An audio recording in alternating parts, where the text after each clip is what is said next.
the Christmas season is meant to be a time of, goodwill between, all men and etc. And, no one's meant to fight with each other. um, However, clearly, Reform's new star signings have not got that message. Clearly have not got that message at all. And we'll be getting into that in a moment.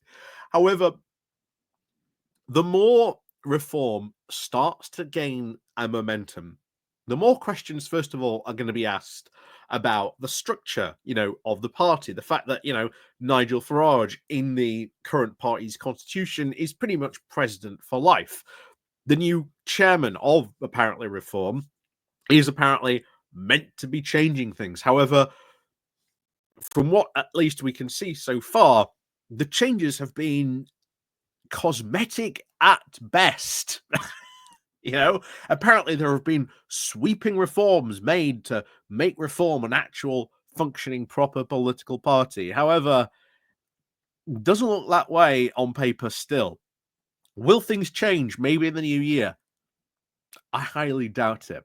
Because remember, at the end of the day, what this is and what this is alone is this. This is Farage's vehicle. He does not want to lose it. UKIP used to be his vehicle.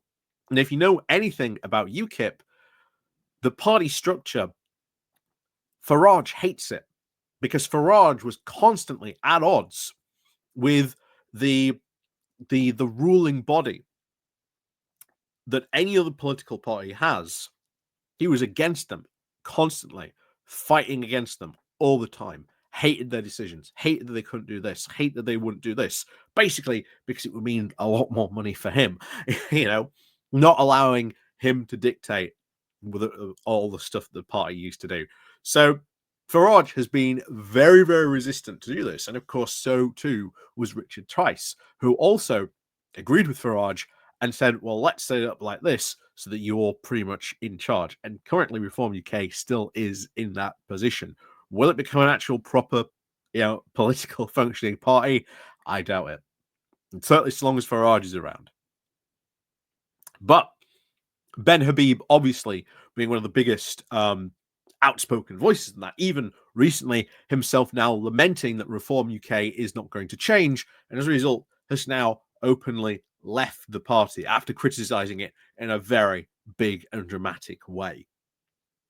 However, was no loss, of course, to Farage. After all, he recently scored Andrea Jenkyns, of course, a dissatisfied Conservative, and of course he scored Tim Montgomerie, the guy who created Conservative Home.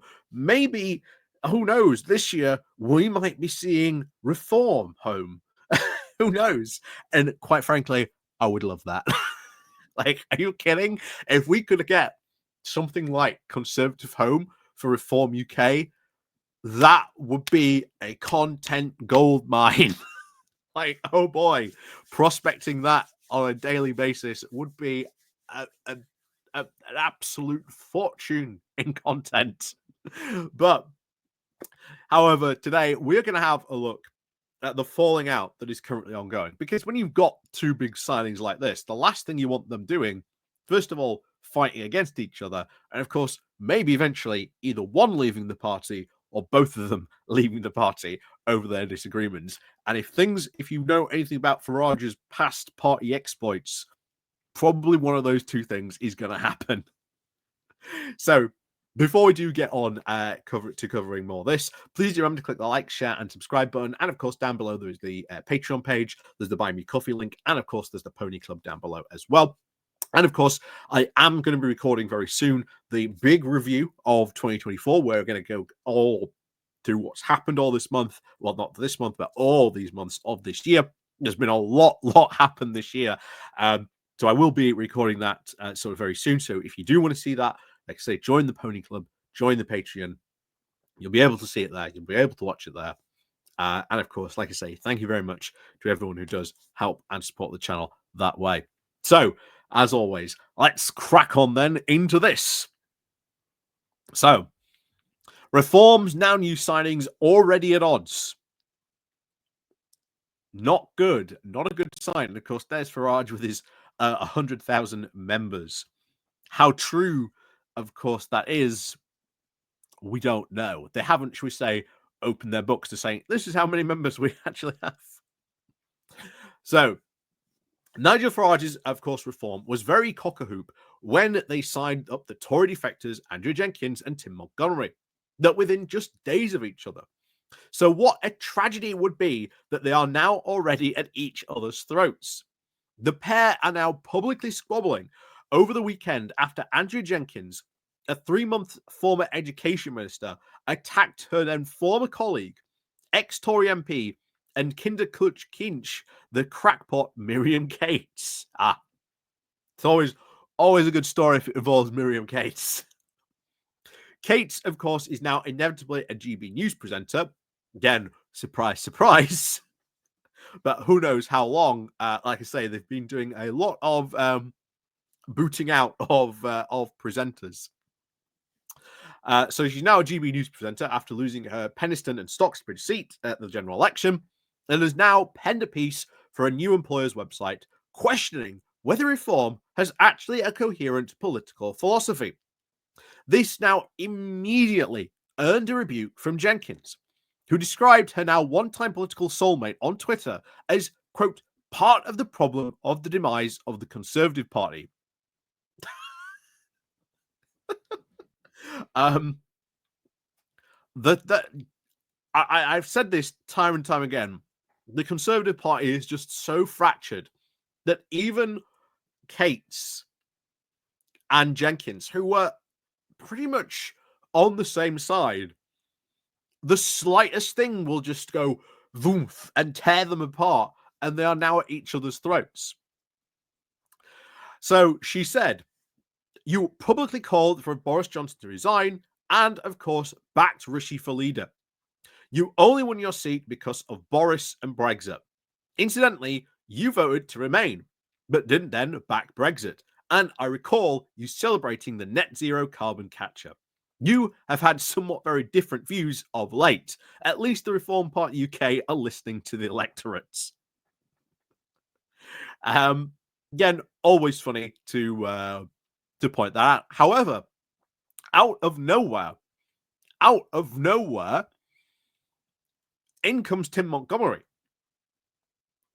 Probably, I would say, if you would say who was like the bigger get, yeah, Jenkyns, former MP, although barely a minister. You know, she was minister for like 4 months for education. Meanwhile, Tim Montgomerie being almost an integral part to like conservatism and stuff that goes on in this realm for years. He is evidently the bigger get, but out he comes to, in some ways, defend Cates. So he goes on to say this. Montgomerie, the then founder of the Tory in-house journal Conservative Home, then weighed in, saying that unlike my friend and, of course, fellow Reform newbie Andrea Jenkyns, I think we shouldn't get defensive when people say Reform's current policy needs more work. It does. It's a young party, and it hasn't had the time or resources to do much beyond campaigning. While we, of course, can answer some of her challenges now because of the great work done by Richard Trice in particular, I'd say voters have seen the wheels fall off the Tory and Labour policies, and we need to show we will not be the same. But Jenkyns then hits back, saying, Tim, I am not defensive at all. Constructive feedback is good, but I just do not respect the fake conservatives schooling what we need to do when they are disingenuous themselves. And of course, completely U-turning now on their views. I prefer people to be straight talking and honest, and to be themselves, whatever their views. So, yeah, totally not defensive at all there, Jenkyns. Totally not 100% defensive in your response whatsoever. However, Tim Montgomerie then replied to this. Do you really see Miriam as a fake? To which Jenkyns then did not respond. But it might be that it wasn't Cates she was deriding as a pretender, but of course, Montgomerie himself.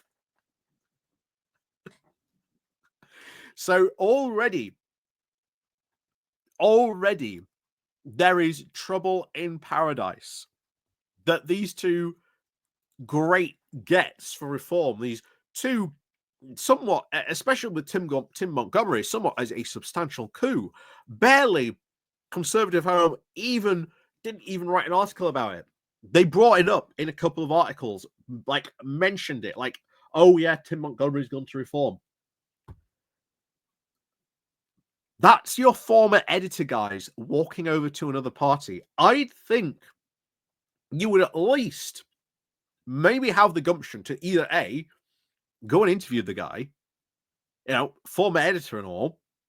I would say that would be worth an article, going to interview him, or writing an article about it, because that is, news. Your former editor, the creator of Conservative Home, has gone and joined Reform.